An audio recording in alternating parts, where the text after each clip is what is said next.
Boa tarde.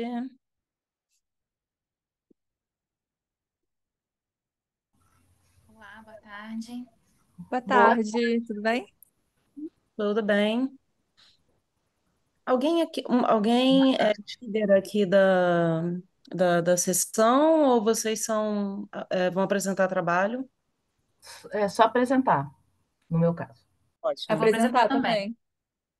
tá ótimo, obrigada. Meu nome é Renata, eu vou moderar a sessão. Eu estava só conferindo se tem se o líder já estava presente aqui, para a gente poder checar a questão da ordem dos trabalhos e tudo mais.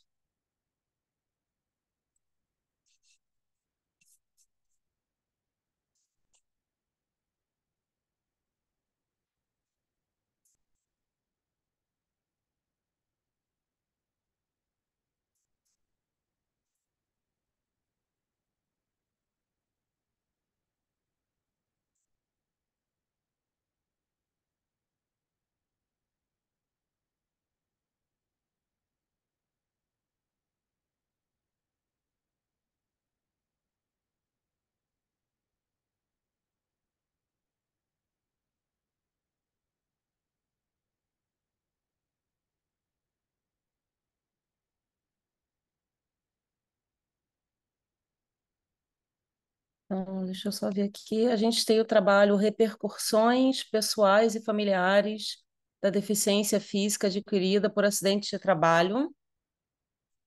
Alguém vai apresentar esse paper? Sou eu. Joelma?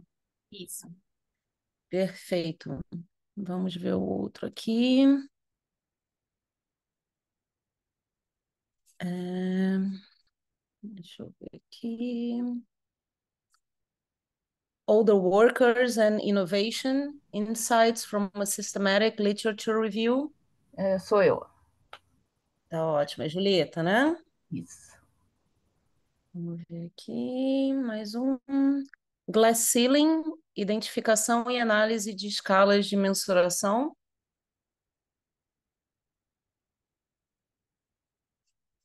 Eu acho que faltam os autores desse. Falta o meu. Seu, né? Não, o seu, eu sei, é o outro que tem aqui. Uhum. Eu estou tentando, peraí. É porque tem o seu deixa eu ver aqui, é porque eu tô com um resumo, mas É tá. para além da representação. Isso, exatamente, esse mesmo. Então, perfeito. Então, só falta um trabalho, na verdade, né?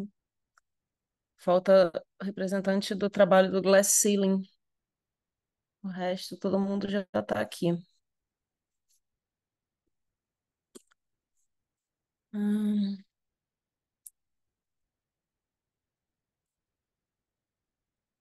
Vamos lá, pessoal. A gente recebeu um e-mail da organização do SEMEAD falando que as apresentações serão através do vídeo, né, que vocês mandaram anteriormente, que essa apresentação deve ter 8 minutos, tá? Então, se o vídeo de vocês tiver mais de 8 minutos, eles recomendaram que vocês apresentem os 8 primeiros minutos do vídeo, né?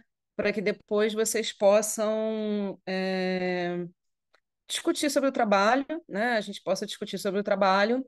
E ao final da apresentação, das 4 apresentações, né? Aí a gente tem a discussão sobre a sessão, tá? A gente tem mais 3 minutinhos aí antes de começar. É, E aí, às 3 horas em ponto, a gente começa, tá bom?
Oi, gente. Então, vamos lá, vamos começar a sessão. São 3 horas.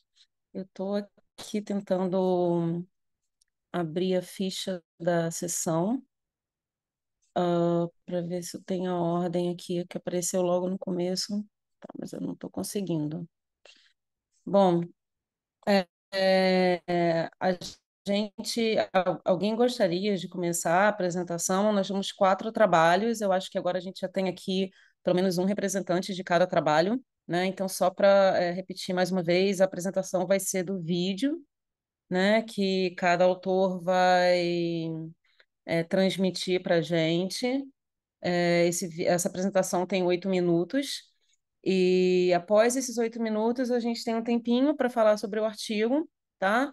E após as 4 apresentações, a gente tem a discussão da sessão, tá? É, Alguém gostaria de começar apresentando? Porque eu não estou conseguindo visualizar a lista aqui da ordem da sessão. Você passa por aí, Renata? Você compartilha por aí, é isso? Eu tinha entendido que cada um faria a exibição do vídeo, para falar a verdade. Que eu estou Hum, vendo aqui. Será que eu consigo? Peraí, vamos lá. Repercussões pessoais dos familiares. Não, eu tenho acesso só ao artigo mesmo. E pela ordem aqui, a gente tem repercussões pessoais e familiares da deficiência física adquirida por acidente de trabalho.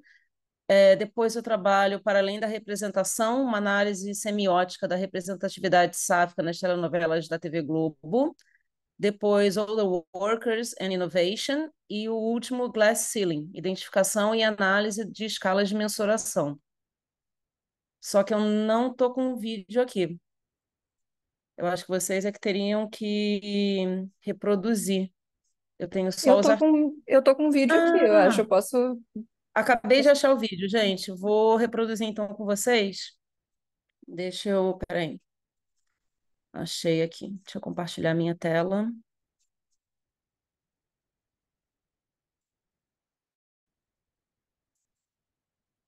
Vocês conseguem ver? Sim.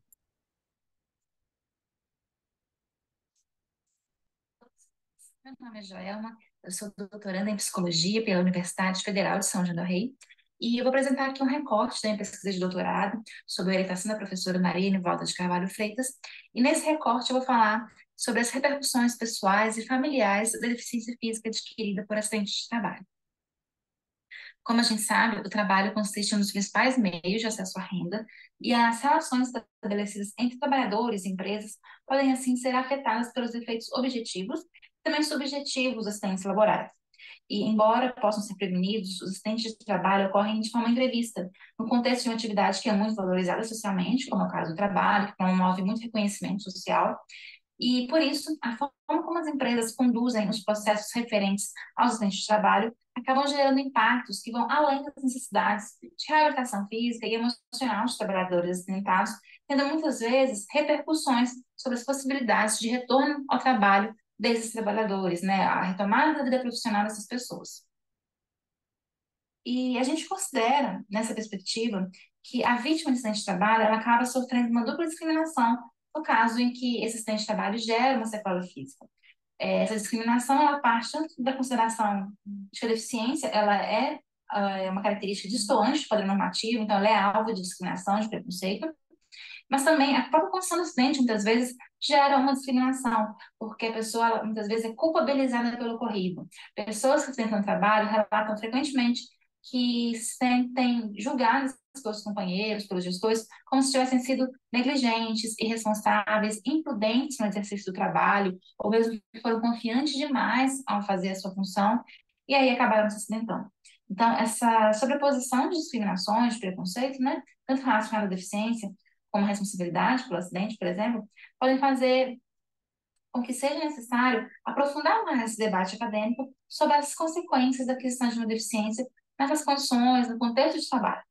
Assim, essa pesquisa que eu apresento aqui discute as repercussões pessoais e familiares da interseção em deficiência física adquirida e acidente de trabalho, a fim de que a gente possa contribuir para o desenvolvimento de estratégias organizacionais de suporte e reinserção no trabalho após acidentes desse tipo.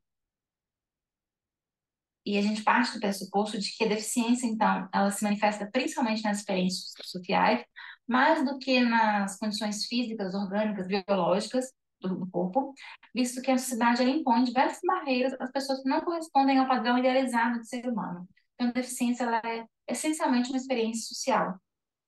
Assim, o contexto social da sociedade desabilita para a vida cotidiana pessoas com algumas características físicas, sensoriais, mentais, intelectuais, destoantes do padrão normativo. Considerando, então, que o ambiente ele não é neutro, que as consequências negativas acarretadas por esse ambiente, as pessoas com deficiência não devem ser vistas como aceitáveis ou inevitáveis, já que o ambiente, a estruturação dos ambientes parte de uma escolha, então a gente deve considerar a necessidade de remover obstáculos para que a cidade seja acessível a todas as pessoas. O ambiente não é neutro e a gente pode atuar para mudar esse ambiente, e é fruto das escolhas das pessoas, das escolhas da sociedade. E no recorte que eu trago aqui, eu faço recorte da parte qualitativa da pesquisa, que adotou como procedimento de coleta e produção de dados a realização de entrevistas individuais abertas com pessoas que adquiriram algum tipo de deficiência física devido a acidente de trabalho.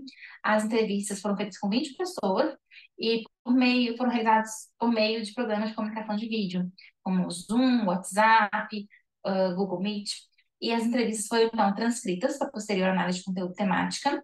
E nesse estudo, a maioria dos participantes é do sexo masculino e de baixa escolaridade, e foi um estudo também que foi aprovado pelo Comitê de Ética em Pesquisa da universidade que os pesquisadores estão vinculados.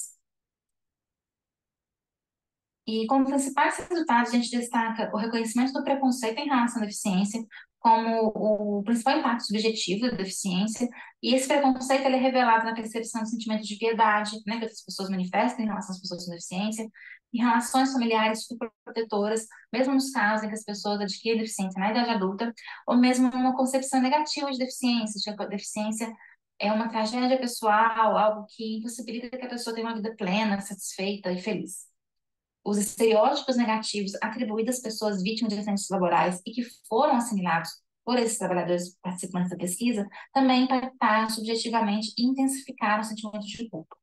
Os impactos objetivos dos acidentes de trabalho e da deficiência adquirida foram identificados principalmente nas necessidades de adaptação das condições cotidianas de vida e também se refletiram nas experiências subjetivas dos participantes. A gente considera a final, a analisar esses dados da pesquisa, de que viabilizar que pessoas com deficiência adquirida após acidentes laborais se reconheçam como trabalhadores capazes e tenham condições de desempenhar bem suas atividades profissionais em empresas que se adaptam para recebê-los e incluí-los, deve ser constituída uma das principais finalidades das ações na área de gestão de pessoas. A garantia organizacional de acolhimento à diversidade e de promoção de acessibilidade tem potencial para contribuir para transformações sociais mais amplas, já que mudanças internas às empresas podem reverberar nas estruturas sociais mais amplas, na sociedade como um todo. E entre as implicações da pesquisa, a gente destaca a necessidade de avaliação e questionamento das relações estabelecidas dentro e fora do contexto organizacional, considerando que cada deficiência tem um efeito único na interação com o meio social em que a pessoa está inserida, o que em empresas e contextos mais inclusivos tem seus eventuais impactos negativos amenizados. Considera-se, portanto, que a construção de organizações e de uma sociedade mais inclusiva perpassa o acolhimento da diversidade funcional, a priorização de relações livres de preconceito e o atendimento às demandas por acessibilidade. Essas são algumas das referências que eu utilizei e eu agradeço muito por vocês terem acompanhado até aqui. Vamos lá.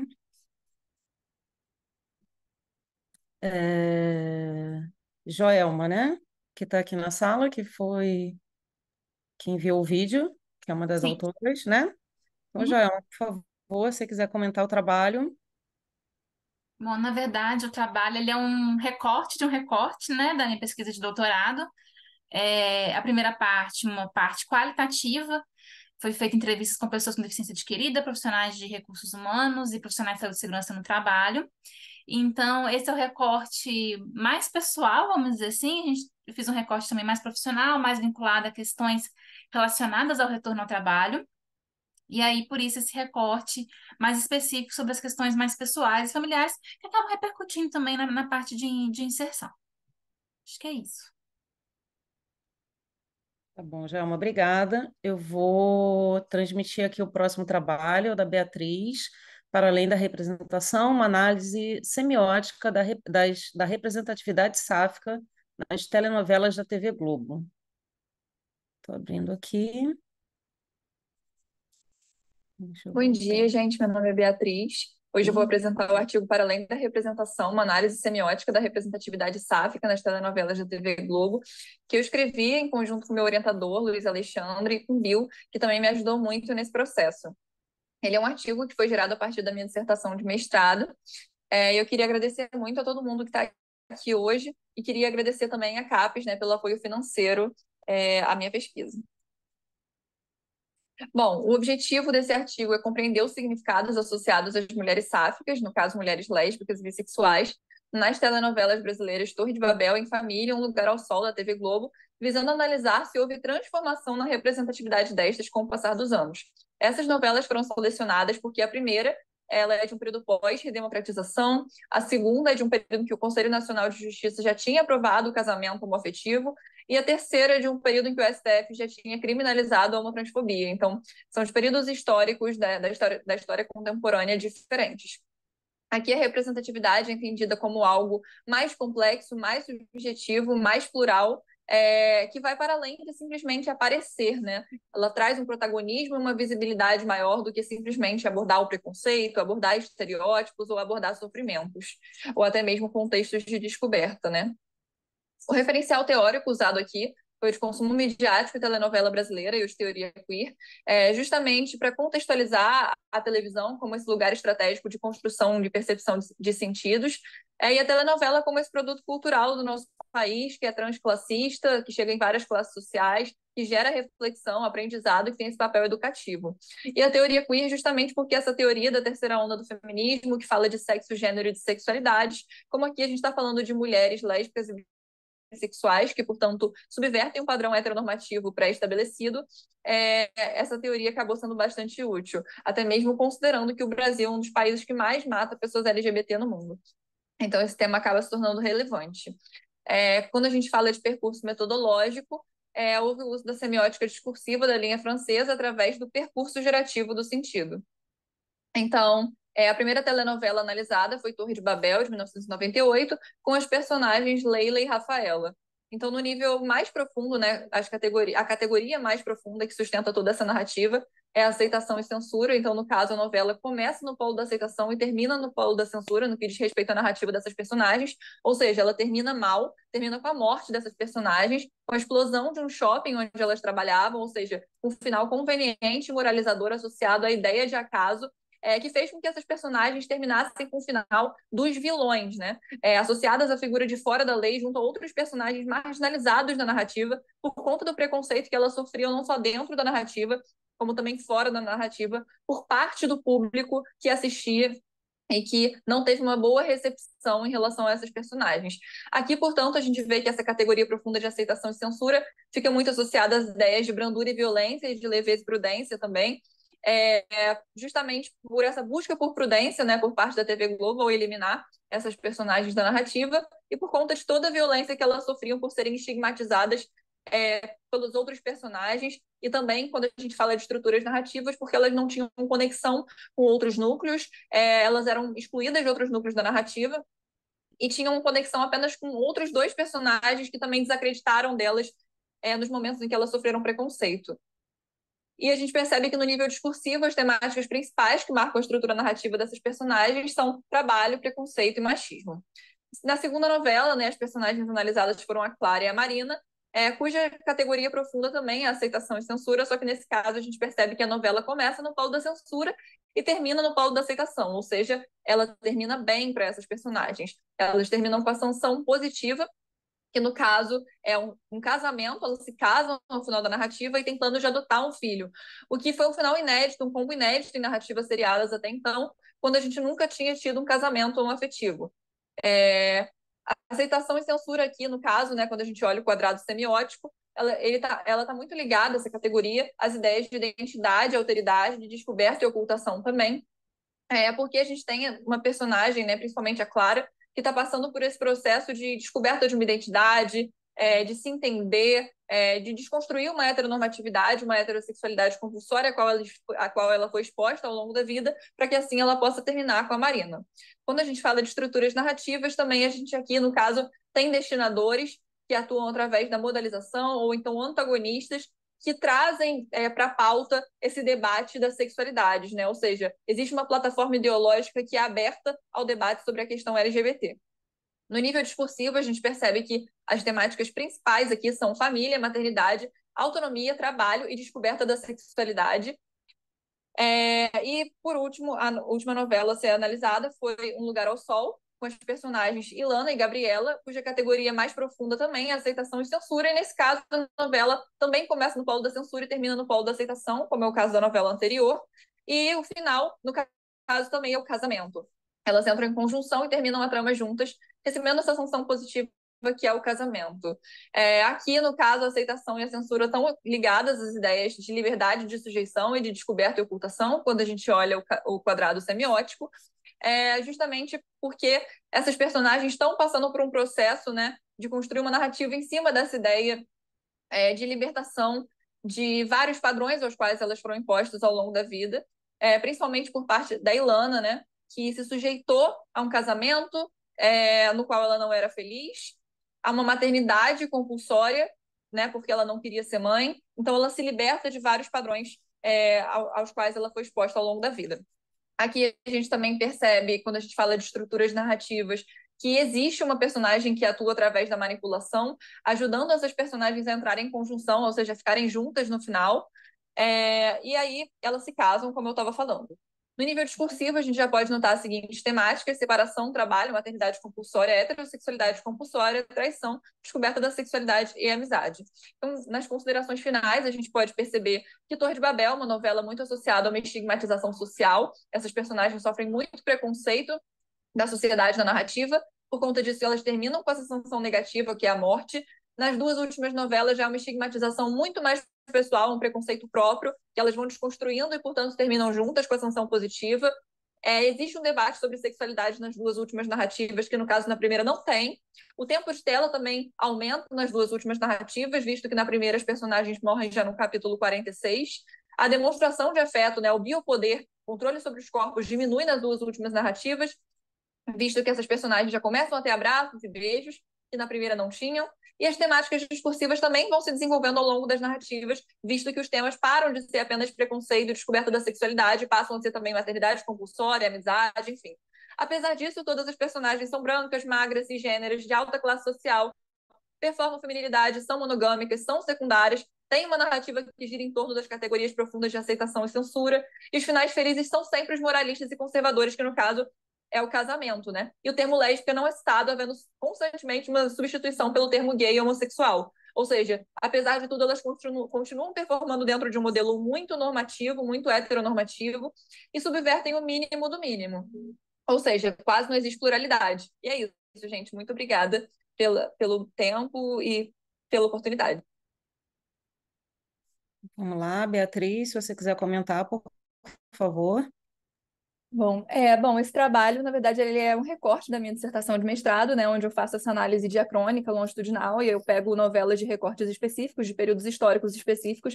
Como eu tive que fazer um recorte, né, para o artigo do SEMEAD, eu não consegui contextualizar tanto, né, ter uma literatura tão profunda que eu usei na minha dissertação com essa contextualização histórica, né, da questão das mulheres sáficas, da questão LGBT no Brasil e como a novela reflete essa sociedade de consumo mesmo, né? Traz um reflexo dessa questão histórica dentro desse produto que também tem essa característica muito cultural do nosso país, né? E a semiótica foi usada justamente porque a novela tem essa trajetória de ascensão social, né? Um produto tradicional e moralista. Isso foi até uma questão interessante que eu estava discutindo bastante com o meu orientador, né? E com o Bill também, que me ajudou bastante nesse processo. Porque a teoria queer é uma teoria pós-estruturalista, né? E é uma teoria que fala dessas identidades não hegemônicas. E a novela tem essa estrutura muito tradicional, né, e moralista. Então a gente percebe que essa representatividade ela se transforma positivamente, mas ainda assim falta pluralidade, é como se tivesse algo assim um pouco travado ali É como se essas personagens queer não coubessem muito dentro desse modelo extremamente estrutural, né, de telenovela da TV Globo, né? Então é algo que a gente ficou pensando bastante, mas a gente percebe que se transformou, só que ainda falta bastante, né, para a gente ter uma representatividade ali super bem construída. Basicamente isso. Ótimo, obrigada, Beatriz. Vou colocar o próximo trabalho. Só uma perguntinha. Tá Pois todo não, mundo claro. vendo o vídeo rodar?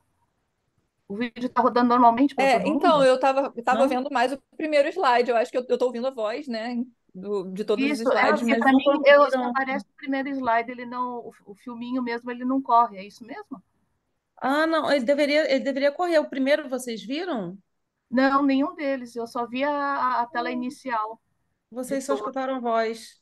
É, Tá, eu vou tentar de novo aqui, gente, mas eu tenho o acesso do YouTube, aí eu aperto e aí compartilho a minha tela. Eu pensei que estivesse aparecendo para vocês. você colocou no modo tela cheia? Coloquei a tela cheia. Estranho. Pois é, eu não, tô tudo bem, achando tá dando super para estranho. acompanhar, eu estou fazendo as anotações aqui pelas falas, tudo bem. Não, eu peço desculpa a vocês, realmente estou tentando aqui, não entendi o porquê. Assim, eu jurava que estava aparecendo, estava super feliz aqui que estava dando certo. Como Bom, ninguém falou nada, gente, eu falei, vai ver que é o meu computador, né? Vai ser peraí, ó, só. vou botar aqui rapidinho. Deixa eu pausar aqui antes de começar. Agora eu trabalho da Julieta, né? Old Workers. Deixa eu compartilhar minha tela. Vamos ver se vocês. Talvez sem colocar no modo tela cheia ele rode, não sei. Que às vezes trava. Vocês já estão vendo, não estão? Aqui o Sim. Sim, YouTube. Tá, vamos tentar então agora sem a esse tela roda. cheia. Vamos lá.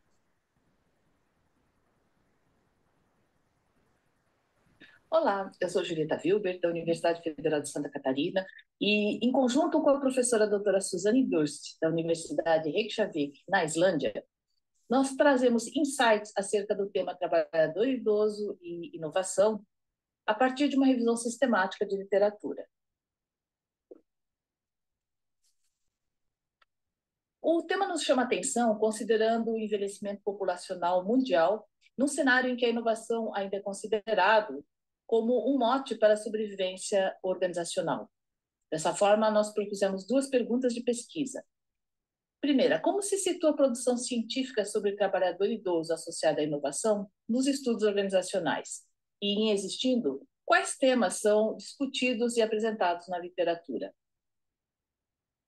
Trabalhador idoso é a definição que vem mudando com o tempo em função de políticas de aposentadoria e outros processos sociais. Por exemplo, publicações da década de 80 considerava o trabalhador com 40 anos já trabalhador idoso. Atualmente, a tendência é considerar não apenas a idade cronológica, mas também outros fatores como motivação, a saúde, a flexibilidade e a adaptabilidade. Já a inovação relacionada ao trabalhador idoso nos artigos pesquisados emerge tanto como processo em que influencia o trabalhador idoso nas organizações, como resultado em que a inovação influencia também o trabalhador.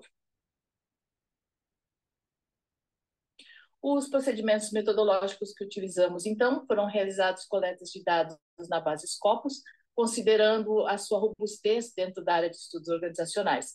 Fizemos em dois subprocessos, um de natureza bibliométrica, a partir de 49 artigos que foram selecionados segundo critérios de exclusão e inclusão, e assim respondendo à primeira pergunta de pesquisa. E uma segunda etapa, em que foi feita uma leitura na íntegra dos artigos acessíveis para fazer uma análise qualitativa por meio da análise temática, fornecendo-nos assim resposta para a nossa segunda pergunta de pesquisa. Entre os vários resultados bibliométricos, nós trazemos esse quadro do número de publicações anuais. Como principais resultados, concluímos que as publicações são ainda bastante incipientes. O pico da quantidade de artigos anuais ocorreu em 2011, com 6 artigos. E, sendo que, até o momento, em 2022, foram publicados 5 artigos, e em 2023, apenas 2 artigos. Dentre os países que mais investigam a temática estão as instituições europeias, asiáticas e americanas, e nós não identificamos na nossa base de dados escolhida estudos latino-americanos ou africanos. Do ponto de vista de metodologia de pesquisa, empregados nos artigos do portfólio, poucas revisões de literatura foram identificadas, e nenhuma que oferecesse o panorama global dos estudos nessa temática, que foi o que nos motivou a realizar esta pesquisa. Chamamos atenção para o número representativo de ensaios de natureza reivindicativa e também para a escassez de pesquisas empíricas com dados primários. Então, na nossa análise qualitativa, nós identificamos quatro categorias que emergiram dos 38 artigos analisados, sendo que são essas que estão em amarelo, e nós vamos focar somente aquela que nós consideramos mais transversal em todos os artigos apresentados, dada a nossa limitação de tempo. Então, a categoria que nós sacamos aqui para a nossa apresentação são os prós e contras da presença de trabalhador idoso na nossa organização. Segundo autores, vantagens de ter trabalhadores idosos na organização ocorre por apresentarem conhecimentos acumulados ao longo do tempo, ao longo da sua carreira, que são chamadas competências cristalizadas, e por deter a memória organizacional e também a sua cultura, aliados à presença de melhores competências de soft skills, que são ou podem ser adequados para posições de liderança e de treinamento ou orientação às novas gerações. Por outro lado, como ponto negativo, vários autores argumentam maior custo por motivos de saúde, maior custo salarial por meio das progressões de carreira e, sobretudo, a perda de competências fluidas devido ao envelhecimento, que é uma mais lentidão na velocidade de processamento, problemas de memória e atenção seletiva. No centro do slide, nós colocamos aqui a questão do ageísmo e do etarismo. E esse tema, essa questão é mencionado na quase totalidade dos artigos, seja de forma implícita ou de forma explícita, indicando que é praticamente um atributo a ser desafiado pelo trabalhador idoso na atualidade. Então, o que é o etarismo ou ageísmo? É o tratamento injusto das pessoas com base somente na sua idade cronológica. Ou a pessoa é muito velha ou é muito nova. É uma visão discriminatória socialmente construída e internalizada em sociedades. E criam estereótipos aqui, no caso do nosso trabalhador idoso, como ele sendo menos obsoleto, menos criativo, menos inovativo, resistente ao novo, mas havendo também o etarismo institucional, onde permeia na cultura organizacional uma certa lei, vamos chamar assim, tácita, de deixar um lugar para os mais jovens. E tudo isso acaba desenvolvendo no próprio idoso o autoritarismo, com aquele pensamento: eu estou muito velho para isso, né? Então não vou mais me comprometer com a organização, já estou de saída. Isso gera um círculo vicioso em que o trabalhador idoso não é mais considerado para a promoção, então é muitas vezes excluído de treinamentos. E isso faz com que seja mantido o mindset de que precisamos rejuvenescer a nossa força de trabalho, como é muitas vezes o discurso de muitos líderes. Sobre as demais categorias, daquelas quatro que nós colocamos, vocês podem encontrar mais detalhes no próprio artigo. Como considerações finais, nós gostaríamos de deixar aqui os seguintes pontos de reflexão e motivação para que a temática ganhe mais espaço e visibilidade no meio dos pesquisadores. O trabalhador idoso, então, ele ainda apresenta pouco interesse de pesquisadores, apesar da população de trabalhadores idosos encontrar em franco crescimento em nível global e também no Brasil.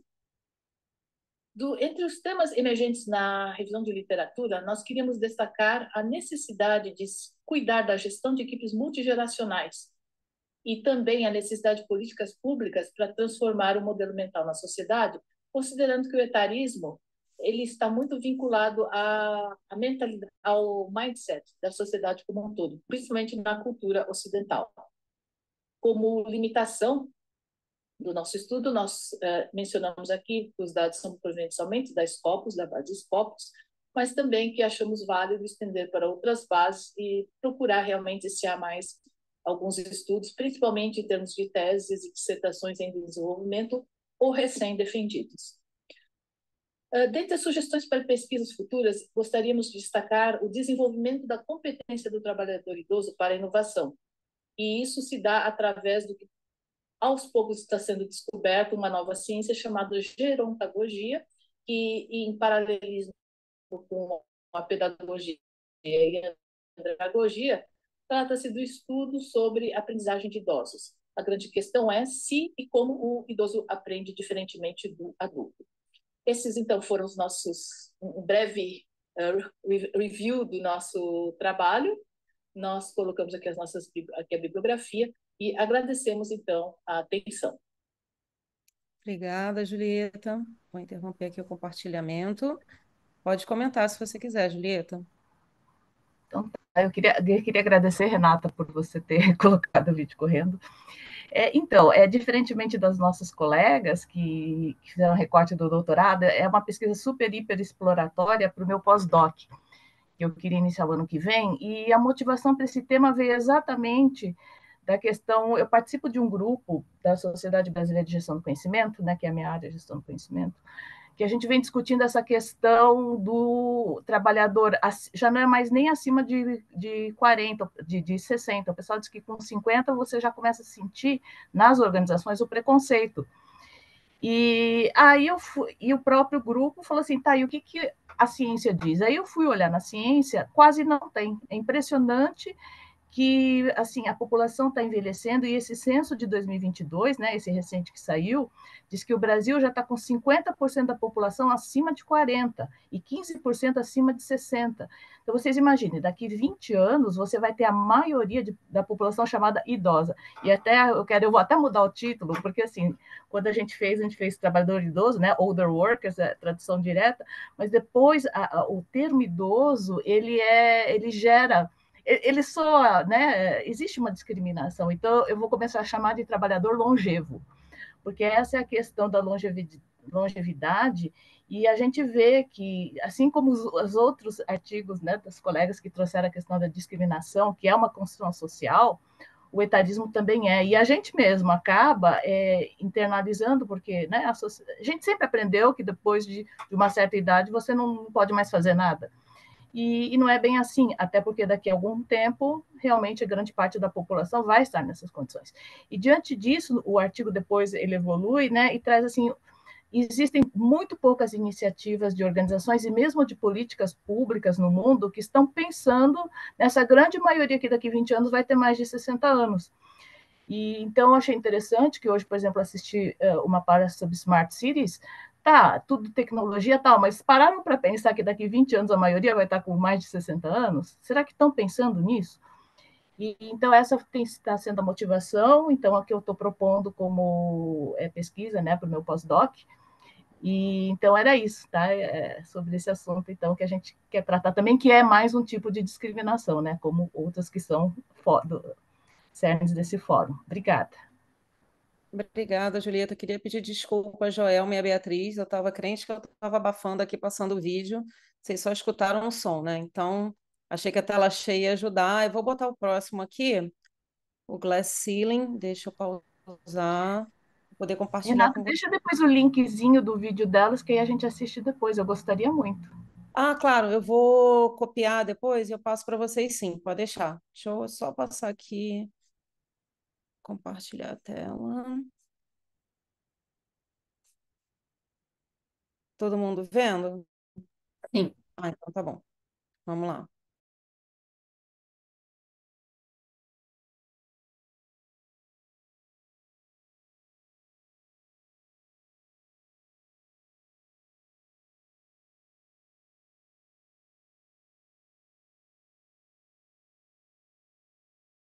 Vocês estão ouvindo o som? Eu não estou ouvindo. Não tá saindo som.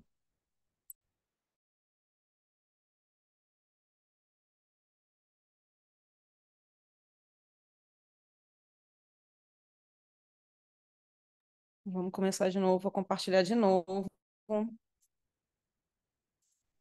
Vamos lá.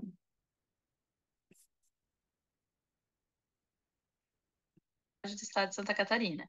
E hoje eu vou apresentar o artigo intitulado Glass Ceiling, Identificação e Análise de Escalas de Mensuração, de minha autoria, juntamente com os professores Everton Cancellier e Rafael Teixeira. Bom, trazendo uma rápida contextualização sobre o tema estudado, a participação feminina no mercado de trabalho tem se ampliado nos últimos anos. No entanto, apesar desse avanço, o que a gente nota é que ainda persistem disparidades significativas em relação às funções exercidas. os cargos ocupados e as remunerações recebidas em comparação com os homens. E mais, na medida em que se avança na hierarquia organizacional como cargos de liderança, essa disparidade fica ainda mais evidente, com a representação feminina diminuindo significativamente. Esse fenômeno é conhecido como glass ceiling, ou teto de vidro, um termo que foi criado na década de 80 para descrever barreiras aparentemente invisíveis, mas poderosas, como o vidro, que impedem o acesso das mulheres a cargos de alta hierarquia organizacional. Assim, por conta de um conjunto de obstáculos, mesmo quando as mulheres possuem qualificações e habilidades equivalentes, elas acabam muitas vezes sendo preteridas em relação aos homens. Nesse sentido, os estudos sobre o glass ceiling têm se concentrado em identificar e analisar os fatores que operam nos níveis social, individual, organizacional e político, impedindo a ascensão vertical das mulheres em suas carreiras. Ou seja, esse fenômeno é entendido como um produto final de uma série de fatores antecedentes. Esses fatores ou causas são bastante trabalhados em pesquisas que empregam metodologias qualitativas. Porém, conforme aponta a revisão sistemática realizada por Machari e Lenca no ano passado, ainda são poucos os trabalhos que se dedicam ao desenvolvimento de escalas que possam avaliar empiricamente o fenômeno. Quando existem, essas acabam negligenciando alguns dos fatores. Então, a partir da contextualização apresentada, foram definidos os seguintes questionamentos de pesquisa. Há escalas que mensuram o fenômeno do teto de vidro? Como essas medidas quantitativas foram desenvolvidas e validadas? Quais são as limitações de seu uso? Dessa forma, o objetivo da presente pesquisa é identificar e analisar as escalas que mensuram o construto do glass ceiling, verificando como elas foram elaboradas, validadas e aplicadas. Para tanto, foi realizada uma revisão sistemática da literatura, com buscas pelos termos glass ceiling, scale, measurement, factor analysis, nas bases de dados Academic Search Premier, a EBSCO, na Scopus e na Web of Science, sem delimitação temporal. Então, aqui eu apresento os estudos que foram selecionados a partir das buscas, que efetivamente apresentavam escalas, evidenciando os autores, o ano de publicação, os títulos e os periódicos em que foram publicados. E esses 4 trabalhos quantitativos encontrados, eles foram analisados em relação ao seu conteúdo, sendo utilizado para isso os passos de construção de escalas que foram propostos por Heller, Chow, Costa e De Velles. Nessa tabela a gente apresenta de forma breve uma síntese dessa análise, desses resultados, ao pegar cada um dos 4 instrumentos e verificar as etapas recomendadas para sua construção. Nós podemos perceber que apenas uma das 4 escalas segue todos os passos propostos pela literatura e que a escala do terceiro artigo ela atinge quase a totalidade, não realizando apenas os pré-testes. Portanto, em virtude do tempo que eu possuo para essa apresentação, eu vou meter apenas essas 2 escalas que podem ser muito úteis aí para os interessados na temática. O primeiro trabalho, que aqui chamamos de artigo 3, tem como objetivo o desenvolvimento de uma escala multidimensional para medir as barreiras de glass ceiling enfrentadas por mulheres empregadas no setor bancário. O trabalho apresenta como foi realizada a etapa de desenvolvimento dos itens, que inicia-se com uma extensa revisão de literatura, onde foram identificados 54 itens preliminares. Depois, esses itens foram submetidos à discussão de grupos focais, com 8 funcionárias que tinham 5 ou mais anos de experiência no setor bancário, que avaliaram e forneceram, então, sugestões de modificação e incorporação de novos itens. Além das funcionárias, também foi realizada uma revisão dos itens por 2 experts no assunto, que forneceram auxílio no desenvolvimento dos conceitos. Assim, ao final dessa etapa de validação do conteúdo, foram obtidos 32 itens distribuídos em 7 dimensões, que eu trago aqui: responsabilidades familiares, práticas de promoção discriminatória, relações entre empregados, traços de personalidade, falta de apoio organizacional, estereótipos de gênero e falta de treinamento. A amostra, que teve um tamanho adequado em relação à população, foi definida de forma não aleatória, composta por 411 mulheres funcionárias de um banco da Índia. Para a medição, os autores utilizaram-se de uma escala Likert de 7 pontos, elaborando declarações com código reverso, formuladas de forma negativa para minimizar o viés de resposta. Aqui eu trago um exemplo. A etapa de avaliação da escala foi dividida entre análise fatorial exploratória e análise fatorial confirmatória, mas cabe ressaltar que ambas foram realizadas com uma mesma amostra. Ao final, foram identificados 29 itens distribuídos em 7 dimensões, que explicaram 80,26% do modelo. Então, trata-se de uma escala que foi validada, com realização de validações de conteúdo discriminante e convergente. Partindo para o próximo trabalho, aquele cujo instrumento abrange todas as etapas recomendadas pela literatura, esse teve como objetivo a construção e validação de uma escala padronizada que avaliasse, com base em informações dos funcionários, as barreiras à promoção feminina em uma organização. Para a criação dos itens, os autores se basearam principalmente nas barreiras de gênero apresentadas por COSEC, SU e U. Eles não citam o número de itens preliminares, mas afirmam que esses foram posteriormente revisados aí por 3 experts, mulheres, e que também foi realizado pré-testes, uma amostra de 5 pessoas. Ao final da validação de conteúdo, foram apresentados 38 itens que foram medidos por meio de uma escala Likert de 7 pontos. A amostra, formada por homens e mulheres de um grupo financeiro espanhol, demonstrou-se adequada e foi dividida aleatoriamente em 2 subamostras para realizar, então, análise fatorial exploratória e análise fatorial confirmatória. Caracterizada como uma escala multidimensional, a escala Top-Yeoman foi, ao final, composta por 33 itens, dividido em 7 dimensões, que representa, então, os principais obstáculos à promoção das mulheres. Trata-se aí de uma escala validada, com realização de validações de conteúdo, discriminante, convergente e nomológica. Partindo para as considerações finais, um primeiro ponto aqui que vale destacar são as dimensões trabalhadas pelas escalas. Né? Como se vê na literatura, e o nosso trabalho vem para confirmar isso, há uma grande variedade de fatores que dificultam a ascensão das mulheres, mas há algo bastante interessante aqui no trabalho, né? Mesmo esse sendo um fenômeno que é complexo, o glass ceiling, houve uma certa concordância, né? Uma concentração em torno de temas bem específicos ali nas dimensões. Um segundo ponto é que, ao comparar o desenvolvimento dos instrumentos com o padrão ouro de construção das escalas, a gente conseguiu identificar ali possibilidades de melhoria, de aprofundamento, de aperfeiçoamento, principalmente da validade da confiabilidade e também dos procedimentos de geração dos itens. Né? Então, das 3, como eu demonstrei anteriormente, apenas uma das escalas se demonstrou totalmente confiável, válida e adequada à amostra que foi proposta. Enfim, nós trazemos 2 sugestões para pesquisas futuras. A primeira, que advém de uma limitação do nosso próprio trabalho, é a realização de uma busca ampliada que vai incluir outras bases de dados e idiomas. E uma segunda sugestão seria uma investigação da relação desse construto aqui estudado, o glass ceiling, com outros construtos, como, por exemplo, a satisfação profissional das mulheres, que foi algo que acabou aparecendo durante as nossas buscas. Essas foram as referências que embasaram o nosso trabalho. Agradeço desde já e fico à disposição. Obrigada, Mariana, Rafael também, que também faz parte do trabalho. Mariana e Rafael, se vocês quiserem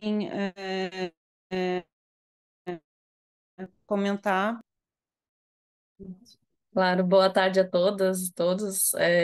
Esse é um trabalho que ele ainda está num nível, assim, numa fase bem inicial ainda. Ele foi um trabalho desenvolvido dentro da disciplina de métodos quantitativos, que é ministrada pelo professor Rafael Tesa e pelo professor Everton Cancelier, que também são coautores aí do trabalho. Essa disciplina acontece lá na UDESC, na Universidade de Estado de Santa Catarina, que é da onde a gente fala. E aqui a gente buscava, então, estudar algumas escalas psicométricas na disciplina, né, que fossem relacionadas ao nosso tema aí de tese, de trabalho. E eu, como eu já venho aí estudando essa questão da igualdade de oportunidades para as mulheres, eu acabei escolhendo a questão do Glessini, né, desse fenômeno do teto de vidro. E a nossa ideia aqui foi, então, auxiliar não só os acadêmicos, né, que querem aplicar algum tipo de escala, para eles já verem quais são as escalas que vêm sendo trabalhadas já na literatura, como também as organizações, né, que também podem estar utilizando, como os próprios autores das escalas falam, podem estar utilizando aí no seu setor de RH para tentar identificar essas desigualdades de gênero dentro das suas organizações. Então, esse foi o objetivo aí do trabalho, foi identificar essas escalas na literatura e analisá-las, né, trazer essa análise bem estatística no trabalho.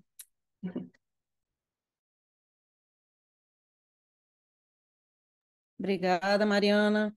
Bom, gente, então agora a gente abre aí para a discussão da sessão, né? Eu acho que em comum nós temos todas essas questões dentro do grande grupo, né, das questões de diversidade e inclusão, né? O trabalho da Beatriz sobre essa questão da sexualidade, a representatividade, né, dessa diversidade nas telenovelas, né? O trabalho da Julieta sobre a questão da idade dos trabalhadores, né? De etarismo, egeísmo.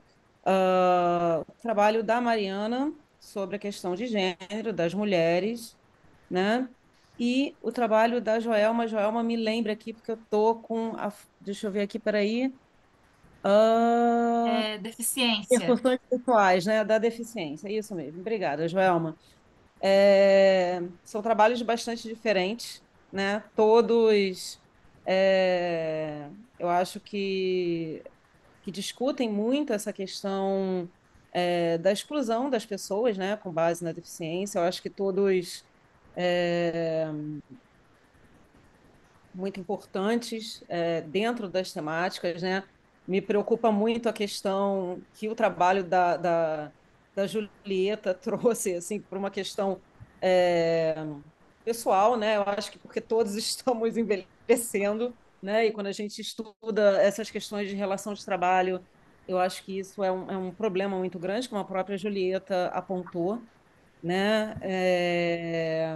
A questão das mulheres, né? Até é desnecessário dizer o quão crítico isso é, né? Porque acho que todas nós aqui, né, sabemos dessas diferenças, né? É uma luta constante, né? A questão da Joelma também me parece no mundo de hoje, porque a gente tem muita discussão sobre diversidade, muita discussão sobre inclusão, né? Mas você vê pelo trabalho que, né, a pessoa sofre um acidente, tem essa deficiência decorrente desse acidente, tem toda ainda tem, me pareceu, né, uma culpabilização do trabalhador, né? Quer dizer, realmente um tema muito delicado.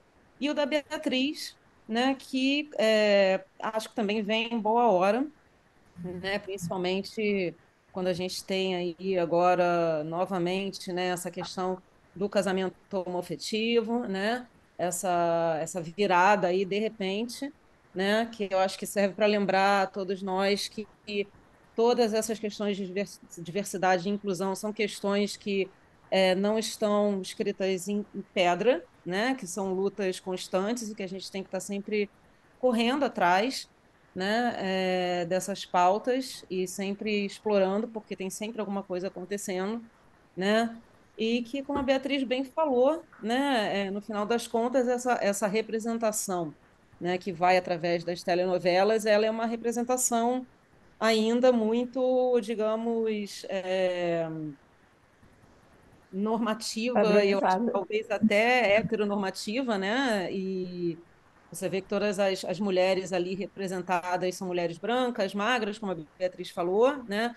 E o que eu achei muito interessante, mesmo nessas últimas novelas, né, sempre há o casamento, né? Então existe um tipo de mulher homossexual que é aceita na sociedade, que é a mulher que no final das contas se casa, reproduzindo um padrão normativo, dominante, né, do que é aceito na nossa sociedade. Né? Eu queria então abrir para vocês, por favor, para a gente poder discutir, se vocês quiserem fazer comentários sobre os trabalhos das outras colegas. Por favor, fiquem à vontade. Eu estou botando aqui no chat os links do YouTube para vocês conferirem, tá? Das apresentações. Eu queria, em primeiro lugar, né, parabenizar todas as colegas. Tem um rapaz também. Interessante que esse grupo tem mais mulher, né? Tá. Pela temática. E o que a gente vê em comum é realmente uma certa intolerância pelo que é diferente, né? O problema da deficiência, quando o grupo da Joelma apresentou, me fez lembrar de uma mãe que durante a pandemia ela falou: nossa, que coisa boa que está todo mundo usando máscara, porque o meu filho ele tem leucemia e ele era o único que tinha que estar sempre de máscara, e para ele era um problema sério de bullying na escola. E a partir do momento que todo mundo começou a usar máscara, esse problema foi resolvido. Então, a grande questão da intolerância com aquilo que é considerado diferente, ou então com aquilo que foge de eu vou dizer assim, talvez um padrão idealizado, porque na realidade, por exemplo, a questão do envelhecimento. Todos os casos aqui, né, se tudo der certo, todos vão envelhecer, seja homoafetivo, seja deficiente, né, seja mulher, e a mulher idosa fica duplamente sacrificada. Então, assim, são questões que, de repente, precisam ser trazidos para a luz, né? Serem colocadas para as pessoas verem que, afinal de contas, porque numa sociedade de jovens, o diferente é você não ter mais a pele lisa, né? Não ter o corpinho de Barbie, essas coisas. Então, nesse sentido, eu acho assim que é a hora realmente. E a academia pelo menos no que diz respeito a essa parte do etarismo, ela ainda tá meio atrasada. Eu acho que. Só que, assim, empresas, pelo que eu vi, é muito interessante, porque eu sou considerada longeva, né? Eu estou na fase da longevidade. Eu trabalhei 33 anos numa empresa e até agora eu não vi ninguém se preocupar com isso, né? E aí eu fui ver, isso é meio que mundial, não existe assim estratégias nas organizações que começam a fazer a coisa de forma estruturada, a coisa é meio no, vamos ver, vão fazendo, só que nesse vão fazendo, você vai ver assim, os jovens olhando com desdém, né, para aquele que tem mais de 50, o de mais de 50 se desmotivando e todo mundo sai perdendo, quando a ideia era juntar as forças, né, complementaridade. E assim eu vejo também com relação aos outros tipos de discriminação, que realmente acaba são estereótipos que vêm de gerações construídas e a gente vai internalizando como se fosse normal, né? Então, acho que o legal é isso, que a gente pode começar a questionar e parar para pensar, tá legal assim? O que podemos fazer para mudar, né? No sentido de, e foi falado, acho que também na da Joel, uma questão do acolhimento. Eu acho que independente, o diferente ele precisa ser acolhido, né? Eu acho que talvez seja por aí. Bom, filosofei bastante. Obrigada, Julieta. Alguém mais quer fazer algum comentário?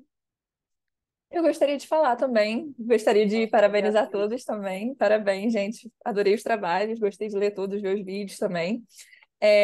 Em relação ao trabalho da Joelma, né, sobre pessoas com deficiência, eu fiquei até lembrando de um artigo que eu li, né, para o meu trabalho mesmo, né, para minha pesquisa. É um trabalho que fala sobre representações e estereótipos de pessoas com deficiência como consumidoras. É do Faria e da Casotti.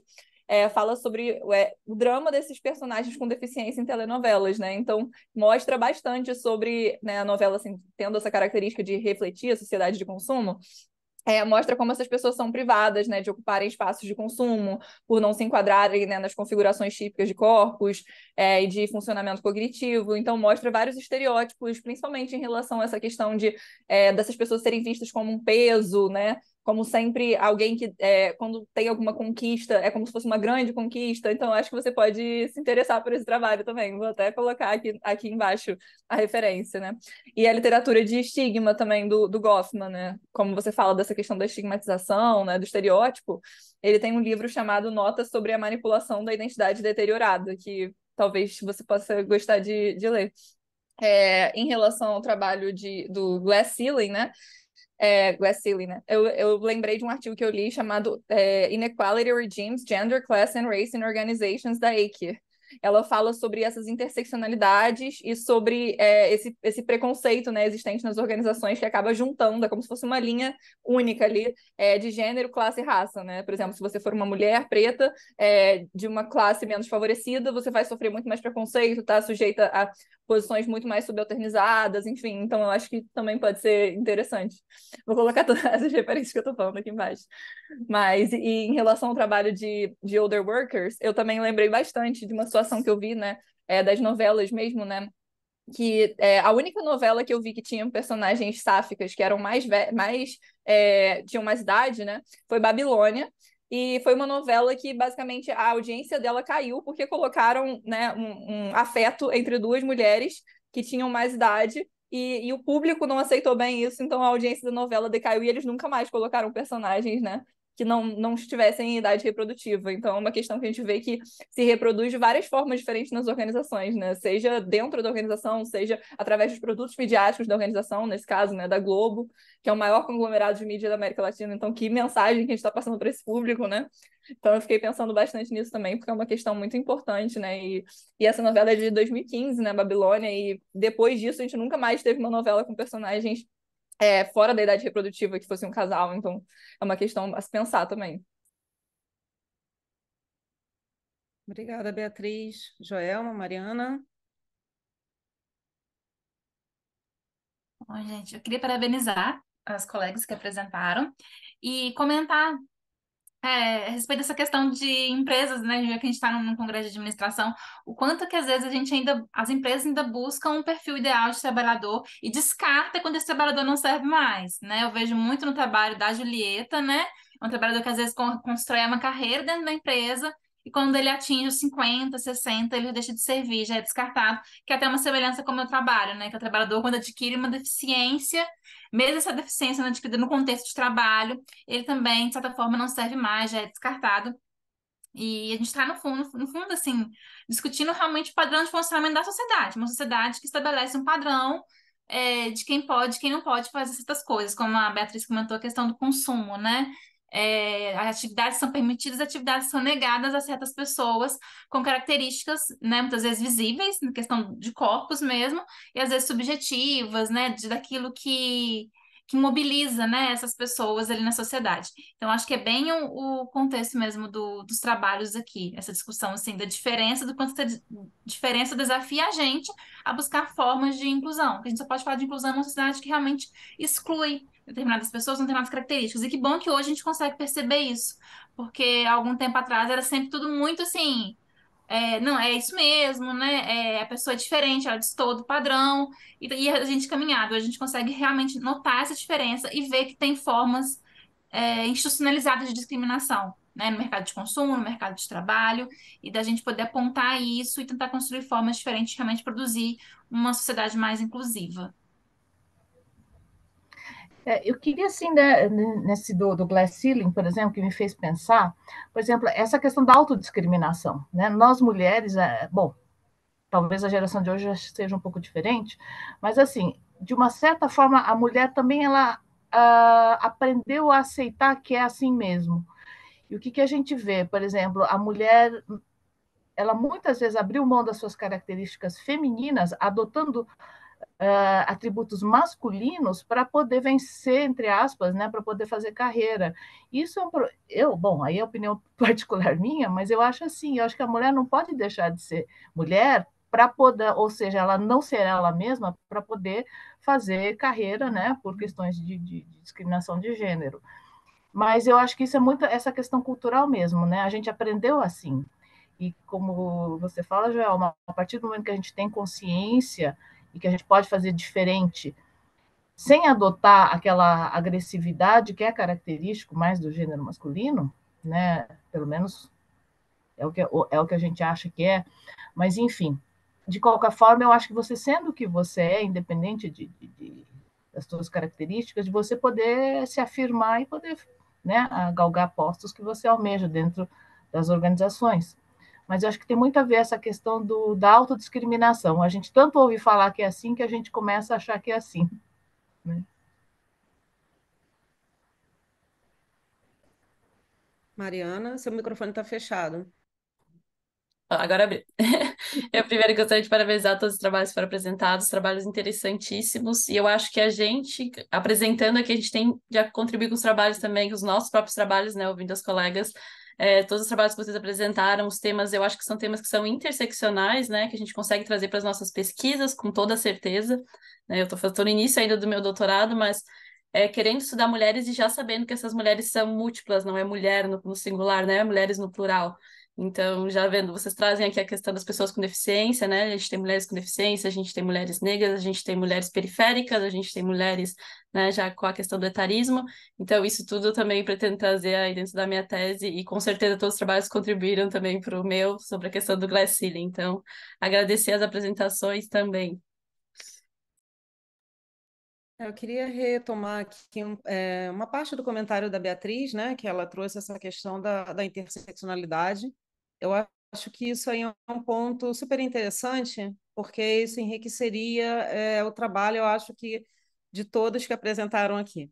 Né? Outro dia eu li na postagem sobre algum lançamento de livro, né? Era uma autora negra, e ela falando que e até lembrei agora, né, que enquanto eu estava assistindo o trabalho da Julieta, né, que o envelhecimento é um privilégio, né? Assim, e aí você lê aquela primeira frase e aí você pensa assim, como assim é privilégio, né? Quando você vive numa sociedade como a nossa que discrimina o idoso, né? E aí ela fala, bom, é um privilégio principalmente para as pessoas pretas, né? Porque as pessoas pretas elas não chegam a uma idade idosa, né? Os homens pretos são vítimas de violência, são exterminados, né? As mulheres é, trabalham, às vezes, né, em trabalhos que são super penosos, né? E não conseguem atingir uma idade longeva, como falou a Julieta,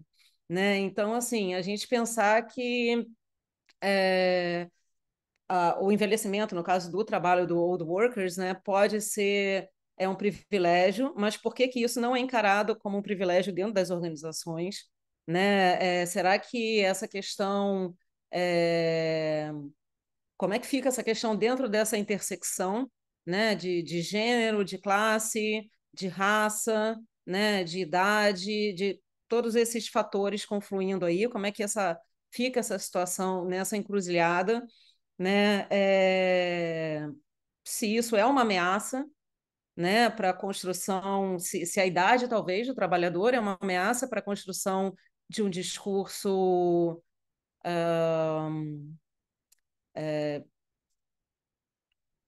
como é que eu vou dizer? De um discurso que talvez até entre aí em conflito, né, com críticas que, em relação, por exemplo, às inovações que estão acontecendo, as inovações tecnológicas, né, não sei, às vezes me ocorreu isso enquanto eu estava assistindo a apresentação da Julieta, né, por exemplo, pessoas que têm mais experiência no mercado, nas organizações, né, vendo todas essas inovações que a gente tem hoje em dia, qual é a reação delas, né? Assim, porque eu acho que essas pessoas têm uma vivência maior, elas têm um conteúdo, né, de estudo sobre como essa questão aconteceu na história e tudo mais, né? Talvez elas possam representar até um, um fator ali dentro daquela organização, né, que pode, por exemplo, colocar em xeque um discurso gerencialista, um discurso é, que seja até um discurso, por exemplo, de diversidade, que seja um discurso mais de fachada, que não seja um discurso de diversidade e inclusão, de fato, né? Eu acho que a questão da interseccionalidade também é na questão do trabalho da Joelma e da Mariana, né? Como a Mariana falou, né? Tem na questão do glass ceiling, né? O glass ceiling com certeza vai ser diferente para essas diversas trabalhadoras, mulheres, né? De raças diferentes, idades diferentes, né?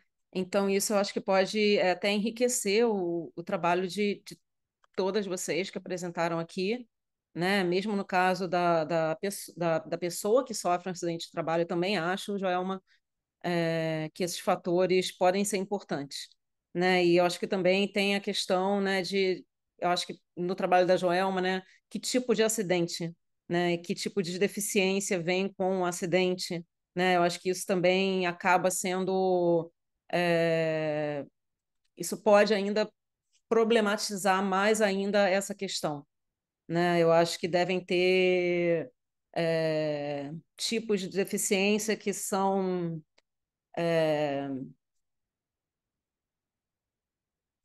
vistas assim com um pouco mais assim de suavidade e outros que não, assim, entendeu? Até nessa questão da culpabilização que você trouxe, né? Como se fosse assim, mas foi culpa do trabalhador, né?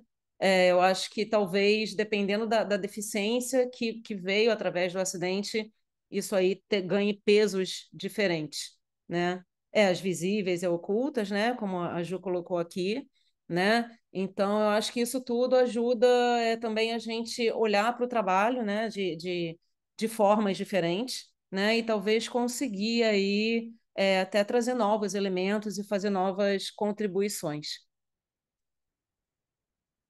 Alguém mais quer fazer algum comentário? A gente tem um tempo ainda, tem meia hora, 26 minutos, na verdade. Se alguém quiser fazer mais alguma colocação, Eu gostaria estamos aí. de parabenizá-las pelos trabalhos, são temas muito importantes. Quando eu li, me veio muito também a interseccionalidade. Eu sou pesquisadora em gênero, mas mais especificamente sobre pessoas trans e travestis. E a nossa realidade no Brasil, assim, é caótica, é preocupante, dado que 90% de mulheres trans e travestis no Brasil estão na prostituição porque não conseguem entrar nas organizações, porque não conseguem trabalhar no mercado formal, né? Há muitas barreiras nas organizações. Então, quando nós pesquisamos, por exemplo, mulheres nas organizações, quais são essas mulheres? São mulheres cis, são mulheres trans, são mulheres brancas, são mulheres negras, amarelas, são mulheres com deficiência ou sem deficiência. Então, eu percebo a importância da interseccionalidade para todos os estudos, dado que a pessoa ela não possui somente uma característica, ela possui outros marcadores que se atravessam. Então, a experiência de uma mulher cis branca na empresa é de uma forma. Agora, a experiência de uma mulher trans negra dentro da empresa é outra, totalmente diferente. Talvez ela nem consiga entrar por ser mulher, preta e trans. Então, quanto mais marcadores uma pessoa tem que não correspondem com aqueles padrões socialmente aceitos, mais difícil é a sua trajetória, mais difícil é para entrar nas organizações, mais difícil é para acessar a educação, muitas das vezes a educação básica. Fato esse que, por exemplo, dentro do meu contexto, eu sou uma travesti, e mulheres trans e travestis, muitas não conseguem nem acessar a educação básica, porque são expulsas de casa aos 13 anos de idade, que é a idade média que são expulsas de casa, né? Então não possuem nenhum amparo. Apenas 0,02% da população trans e travesti no Brasil conseguiu acessar o ensino superior. Então, são questões ainda, barreiras estruturais que dificultam o acesso a, a questões básicas, né? Ao direito à dignidade humana.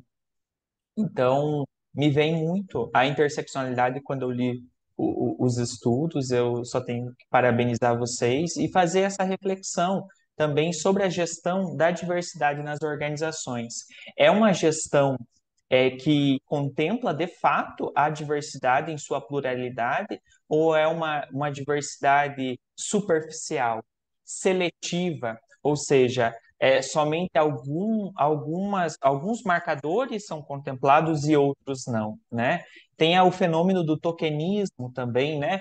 Onde a empresa, eu tenho uma pessoa preta na minha organização, já sou diversa. E pelo contrário, não é assim, né? E não basta só que a empresa ela trabalhe, invista no acesso, é também preciso investir na permanência dessa pessoa na empresa, que de fato ela possa ser integrada e se sinta pertencente a esse ambiente. Então, meus parabéns, são estudos muito importantes e que vem a interseccionalidade que é real, né? Acontece muito e a gente precisa cada vez mais se aprofundar nessas temáticas, é pensar na pessoa como um conjunto de marcadores e características, e não só com um, né, e que se atravessam numa sociedade onde os preconceitos são estruturais. Parabéns.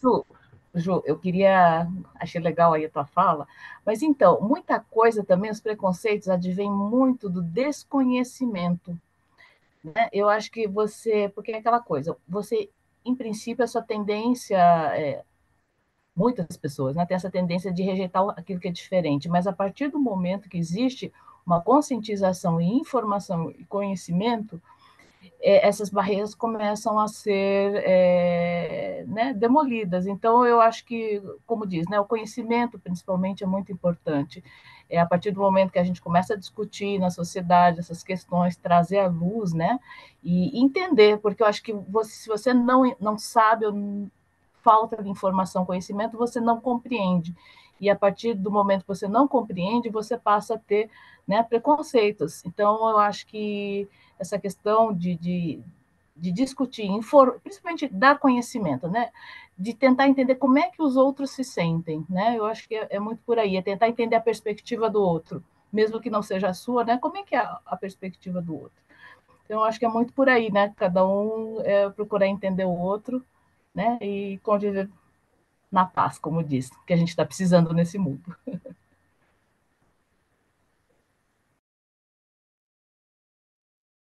Obrigada, Julieta. Obrigada, Ju. De fato, a gente vê que existe muito, né? Acho que cada vez mais esse discurso de diversidade, mas a inclusão continua em segundo plano, né? A inclusão são outros 500, né? Eu acho que é muito do que a Ju falou, né? Você tem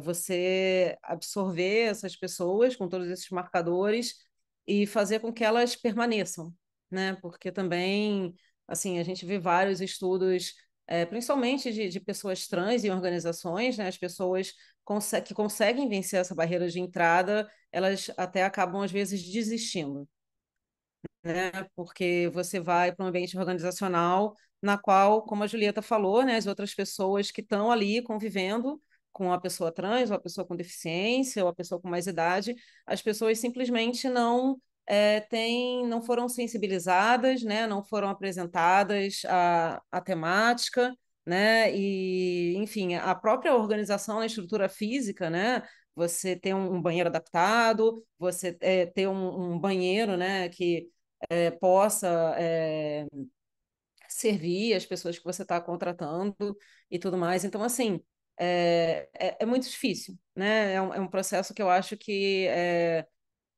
muito dentro dessa questão dessa gestão organizacional, o pessoal escuta o passarinho cantar em um lugar, né? E aí acha que tem que cumprir, porque, né, tem essa questão de, vamos fazer isso para, né, somos uma empresa diversa, né? Mas a inclusão em si é um outro momento, né? Que às vezes nem chega, infelizmente, né?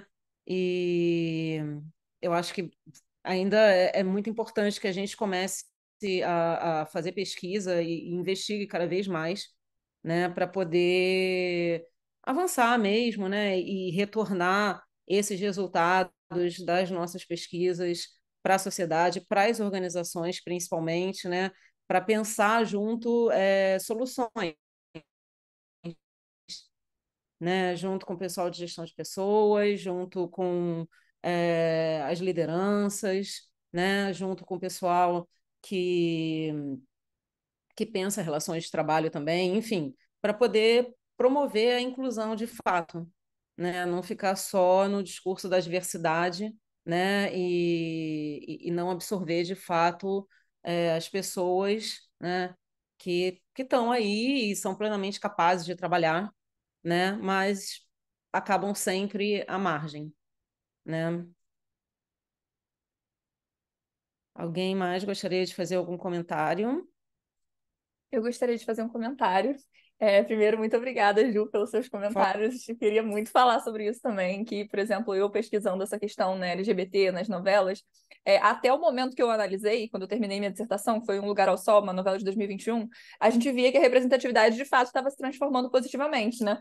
Mas nessas últimas novelas que tiveram nesse ano, que foram Vai na Fé e Ter Paixão, eu já percebi que há um certo rebuliço por parte dos consumidores, porque várias cenas de beijo já foram cortadas, várias representações já foram eliminadas. Então é algo que eu estou até analisando, né, nesse momento, porque a gente percebe que é como se a gente vivesse sempre nesses altos e baixos, sabe? Alguns direitos são conquistados, mas aí acontece alguma coisa, por exemplo, o casamento LGBT sendo posto à prova, e aí essa representação já começa a diminuir, e isso a gente falando, né? Que essas personagens que eu analisei, todas elas são reflexos dessa sociedade de consumo e são personagens cis, são personagens brancas, assim, dentro de vários padrões hegemônicos. Então, esse é o tipo de pessoa que é aceito dentro de uma organização, porque no caso é o que a Globo, né, como tendo esse grande poder no nosso país, está passando, está mostrando para a população, né?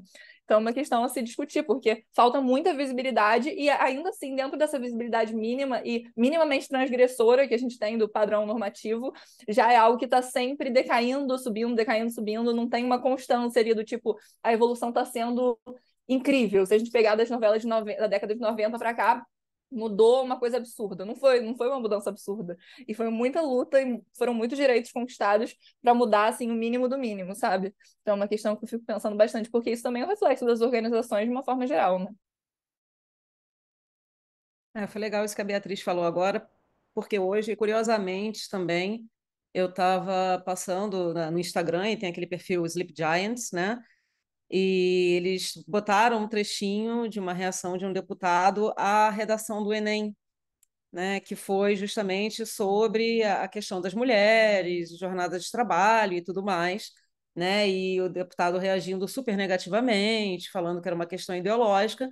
E, obviamente, tudo é uma pauta ideológica, né, gente? Então, assim, é uma luta que né, a gente não está trabalhando com diversidade e com inclusão por uma questão de modismo acadêmico, né? Eu acho que quem se dedica a trabalhar com essas questões sabe que é justamente por isso, né? Porque a gente vive não só no Brasil, mas eu acho que no mundo existe essa condição formatadora, né? De um perfil de pessoa que é aceita, de homem que é aceita, de mulher que é aceita, né? E, enfim, de uma certa idade, um certo corpo, uma certa sexualidade, um certo gênero, e todo mundo que desvia um pouquinho, né, que não segue essa norma, né, é colocado em risco, né, e é risco mesmo, né, porque é risco de vida, né, é risco de não conseguir ter os seus direitos respeitados, né, inclusive às vezes nem tem direitos, né, porque a gente todo o aparato legal, isso aí tudo reflete também esse padrão, né? Então, eu acho que tanto na comunidade acadêmica como fora da comunidade acadêmica, essa é uma pauta que tem que sempre estar em debate, sempre aberta e tem que ser construída aos pouquinhos, né? E é um tema que nunca se esgota e nunca fica velho, né? Então eu espero que, né, a gente está vendo, a Julieta está fazendo pós-doutorado, né? Trabalhando a questão do etarismo, né? Eu espero que a Mariana está começando doutorado, a Joelma fez um recorte da tese dela, né? A Beatriz, acho que acredito também esteja no doutorado, né? Que levem esses temas para o pós-doc, entendeu? Para os alunos, né? Que abram essas avenidas aí de discussão, né? Porque é um tema que sempre se renova, né? Nenhuma garantia realmente está inscrita em pedra, né? Quando a gente está falando sobre diversidade e inclusão. Então, é um tema vivíssimo, né, e muito rico, e que eu acho que sempre tem que estar na pauta para debate, né, para todas nós que somos mulheres, para mulheres de outras raças, para homens de outras raças, enfim, né, porque é isso, gente, é uma luta mesmo, né, e é uma luta para sobrevivência, né, e para a gente mostrar que, né, o deficiente, o idoso, enfim, né, o transexual, todo mundo tem espaço, todo mundo pode trabalhar, todo mundo é apto, né, assim, não tem, a gente tem o direito de existir, né, a gente é capaz e a gente tem que lutar mesmo contra esses padrões aí que são extremamente excludentes, né? Então, eu queria agradecer muito a todas que apresentaram o trabalho. Foi uma sessão bem legal. A gente ainda tem um tempinho, não sei se alguém mais quer fazer algum comentário, mas se quiserem, por favor, me interrompam. Parabéns, parabéns, Beatriz, Joelma, Mariana, Julieta, tá? E aos coautores também. E foi um prazer enorme aqui estar com vocês. Eu acho que foi uma sessão bem bacana. Bom, agradeço muito. Foi ótimo. Vocês querem tirar uma foto? Querem tirar foto? Pedi para Beatriz tirar, então ela manda aqui no chat. Pior é que eu não sei tirar daquele jeito que fica aparecendo todo mundo, sabe? Vocês sabem? Aí. Deixa eu ver se eu. Ih, eu sou péssima aqui com esse negócio. Peraí, deixa eu ver aqui. Participantes. Tá. Eu tô vendo aqui 6 janelinhas. Estamos nós 6 aqui. Então vou tirar. Acho que quem estava antes também, acho que o Rafael saiu. Mas tudo bem, vamos lá. Vou tirar, hein, gente? Todo mundo pronta? Atenção. Pronto, tirei. Deixa eu recortar aqui. Vou mandar para vocês aqui pelo chat. Um minuto.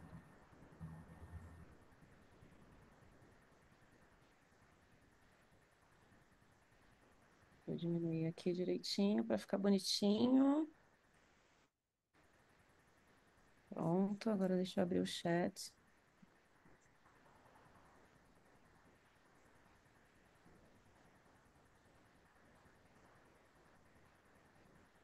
Aqui o chat. Achei. Vamos lá. Pronto, pessoal, mandei. Eu acho que está carregando para poder ir aí para vocês. E, de novo, peço mil desculpas à Joelma e à Beatriz. Imagina, não precisa se preocupar com isso, não. Deu para todo mundo Sem acompanhar o problemas. áudio, deu para acompanhar, deu para entender. Eu acho que acontece, tá? Foi super tranquilo. Foi ótimo, eu também amei. Foi muito bom. Eu também gostei muito do grupo, gente. Obrigada. Tchau. Tchau, gente. Prazer em conhecer Obrigada, professora. vocês. Tchau, gente. Obrigada. Boas pesquisas a todos. Vocês Tchau, tchau. também. Obrigada. Tchau.